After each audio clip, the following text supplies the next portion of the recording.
वैसे नया वर्ष तो ये जैनियों का है ही नहीं, फिर भी आप लोग मनाने लगे हैं, तो उस वर्ष के साथ कोई अपना आस्था का केंद्र जुड़ जाए, कोई इस नाम से वह परिवर्तित हो जाए कि तुम नए वर्ष के रूप में मना लो और उसे धार्मिक कोई ऐसा माला पहना दो जिससे लोग कहें कि मैं इस नए वर्ष को इस रूप में मना रहा हूँ कि हमें सारे भारत के सबसे एनर्जी वाले मुनि सुब्रत नाथ 1 जनवरी को प्रथम बार अभिषेक हुआ था। अब वही 1 जनवरी किसका गुणानुवाद करें? 1 जनवरी पावन है, किससे कहें, क्या कहें? हमारी भारतीय संस्कृति में 1 जनवरी का कोई इतिहास ही नहीं। हम उसे क्यों मंगल माने, क्यों सगुन माने, क्यों पवित्र माने, क्यों नया वर्ष माने? क्योंकि हमारी श्रद्धा ही नहीं बनती। दिवाली पे बन जाती, भगवान महावीर स्वामी का निर्माण हुआ, और भी धार्मिक त्योहारों पे बन जाती है। 1 जनवरी को क्या मान करके हम उस पर श्रद्धा करें, क्या मान करके खुशी मनाएं 1 जनवरी की? कोई भी भारत के दर्शनों में, किसी भी दर्शन में उसका कोई ऐतिहासिक कथानक नहीं है, लेकिन फिर भी 1 जनवरी का माहौल बन रहा है। नया वर्ष 1 जनवरी को सभी मनाने के लिए आतुर रहते।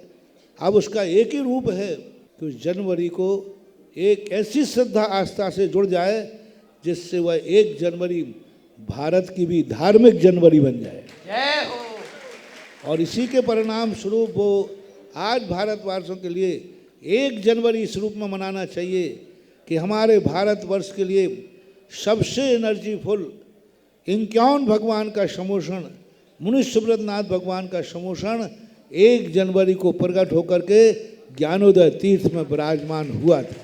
और उसको यदि उस घटना से हम जोड़ देते हैं तो वह 1 जनवरी तुम्हारे लिए मांगलिक हो जाएगी। इसलिए सारे भारत के लोगों से कहना, 1 जनवरी को मुनि सुब्रत नाथ भगवान से जोड़ दो। 1 जनवरी ज्ञानोदय में स्थित मुनि सुब्रत नाथ भगवान के प्रति आस्था से जोड़ दो, और हर व्यक्ति उस दिन मुनि सुब्रत नाथ के दर्शन करे, अभिषेक करे। नहीं पहुंच पाए तो वीडियो मंगा करके दर्शन करे, और नहीं मिल पाए तो आंख बंद करके कहे, मुनि सुब्रत नाथ भगवान का यह दिवस जयवंत हो 1 जनवरी। कोई पूछे तुम 1 जनवरी को खुश क्यों हो रहे हो? बोले हमारे मुनि सुब्रत नाथ भगवान के प्रकट होने का दिवस है। उस दिन हमारे लिए मुनि सुब्रत नाथ का भगवान का अभिषेक मिला था। हजारों लोगों ने लाइन लगा के दर्शन किए थे, 7 दिन तक चला था, और इतने हजारों, एक एक दिन में 5-5, 10-10 हजार लोगों ने अभिषेक किया है, लाइन लगती थी। वो चीज़ ही ऐसी है।